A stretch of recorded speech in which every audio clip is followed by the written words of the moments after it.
कभी सोचा है कि हमारे अंदर ये जो कुछ बनाने की, कुछ रचने की, एक दूसरे से जुड़ने की चाह है, ये आई कहाँ से?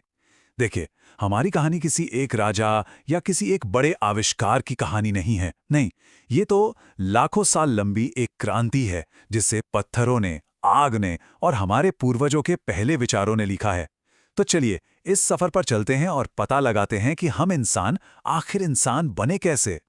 हम बात कर रहे हैं पुरापाषाण युग की, यानी पाषाण युग का सबसे पुराना और सबसे लंबा हिस्सा। ये इतना इतना लंबा है कि हमारी पूरी इंसानी कहानी का 99% हिस्सा, 99% इसी दौर में घटा। सोचिए, इतिहास लिखे जाने से बहुत बहुत पहले। ये वो वक्त था जब हमारे पूर्वज सिर्फ जिंदा नहीं रह रहे थे, वो तो कुदरत के साथ कदम से कदम मिलाकर इंसान बनना सीख रहे थे। तो फिर सबसे बड़ा सवाल तो यही उठता है ना? जब शहर नहीं थे, खेती नहीं थी, लिखने पढ़ने का कोई तामझाम नहीं था, तब आखिर वो कौन सी चिंगारी थी? वो कौन से बड़े जबरदस्त बदलाव थे जिन्होंने हमारे पूर्वजों को बाकी जानवरों से एकदम अलग एक नई ही दिशा में मोड़ दिया? आइए इसी रहस्य की परतें खोलते हैं। ठीक है, तो हमारी कहानी शुरू कहाँ से होती है? इसकी शुरुआत होती है कुछ बहुत ही बुनियादी बदलावों से, जिन्होंने हमारे पूर्वजों के लिए एक बिल्कुल नया रास्ता खोल दिया। और ये सब शुरू हुआ उनके शरीर में आए बदलाव से और दुनिया को देखने के उनके नए नजरिए से। हमारी कहानी की जड़ें हैं अफ्रीका में। यहीं पर ऑस्ट्रेलोपिथेकस जैसे हमारे शुरुआती होमिनिड पूर्वजों ने एक बहुत ही हिम्मत वाला कदम उठाया। वो पेड़ों से नीचे उतरे और दो पैरों पर सीधा खड़ा होना सीख गए। अब सुनने में ये बहुत मामूली बात लगती है ना? लेकिन यकीन मानिए, यही वो एक क्रांतिकारी बदलाव था जिसने आगे होने वाली हर चीज को बदल कर रख दिया। और ये सफर वाकई बहुत लंबा था। सोचिए, जब हमारे पूर्वज सवाना के खुले मैदानों में आए और दो पैरों पर चलने लगे, तो अचानक से उनके हाथ आजाद हो गए। और यही आजादी हमारी पहली महान सांस्कृतिक क्रांति की वजह बनी। क्योंकि जानते हैं, आजाद हाथों का मतलब क्या था?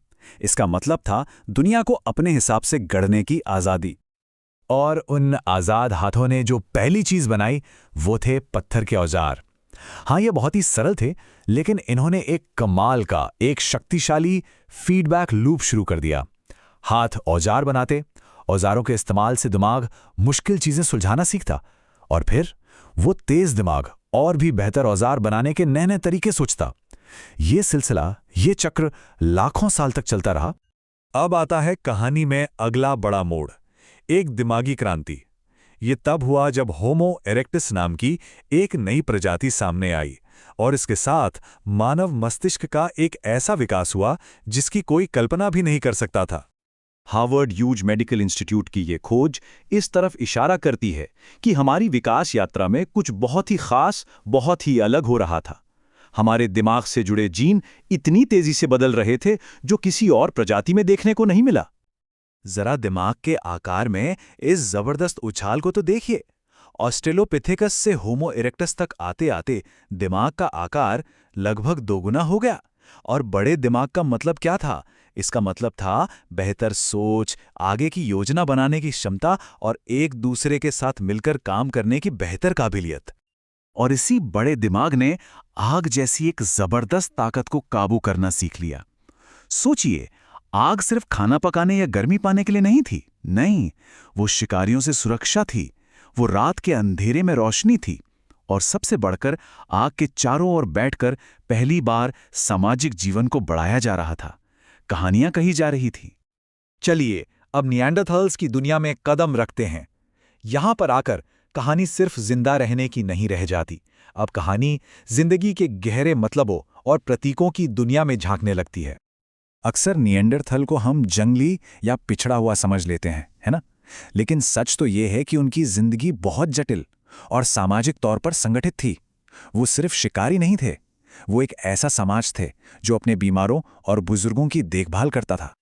और जब निएंडरथाल ने अपने मृतकों को चीजों के साथ दफनाना शुरू किया, तो ये सिर्फ एक काम नहीं था। नहीं, ये एक नई तरह की सोच का सबूत था। ये मौत के बारे में जागरूकता थी, और शायद किसी तरह के परलोक में विश्वास की पहली धुंधली सी झलक।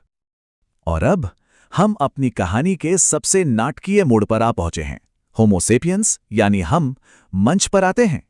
और हमारे साथ शुरू होता है तकनीक और कला का एक ऐसा रचनात्मक विस्फोट जिसने दुनिया को हमेशा हमेशा के लिए बदल दिया। देखिए जरा तकनीक के विकास की रफ्तार में कितना जबरदस्त उछाल आया। जहां लाखों साल तक औजार बस सिंपल चॉपर और हैंड एक्स जैसे ही थे, वहीं अब अचानक से भाले की नोक, धारदार ब्लेड और धनुष बाण जैसे जटिल हथियार बनने लगे।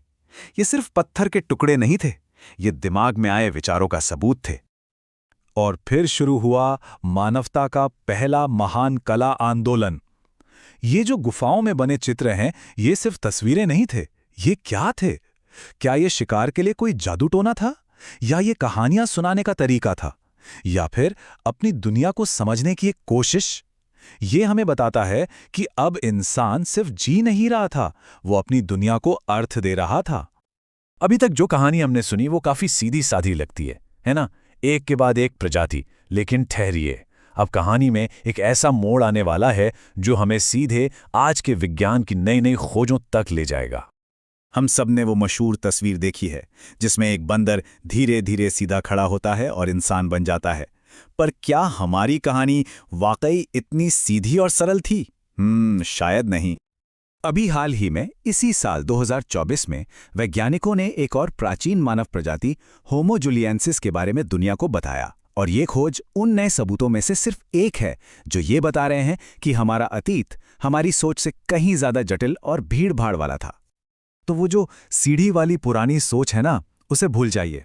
आज के वैज्ञानिक मानव विकास को एक उलझी हुई झाड़ी की तरह देखते हैं, एक ऐसा घना जाल जहां एक ही समय पर कई अलग अलग तरह की मानव प्रजातियां एक साथ रहती थीं, मिलती जुलती थीं और शायद एक दूसरे से मुकाबला भी करती थीं। तो आखिर में सवाल यही बचता है कि जमीन के नीचे और कौन से रहस्य दबे हैं? हमारे इस उलझे हुए परिवार की और कितनी अनकही कहानियां हैं जो अभी सामने आनी बाकी हैं? सच तो यह है कि हमारी अपनी उत्पत्ति की कहानी आज भी लिखी जा रही है।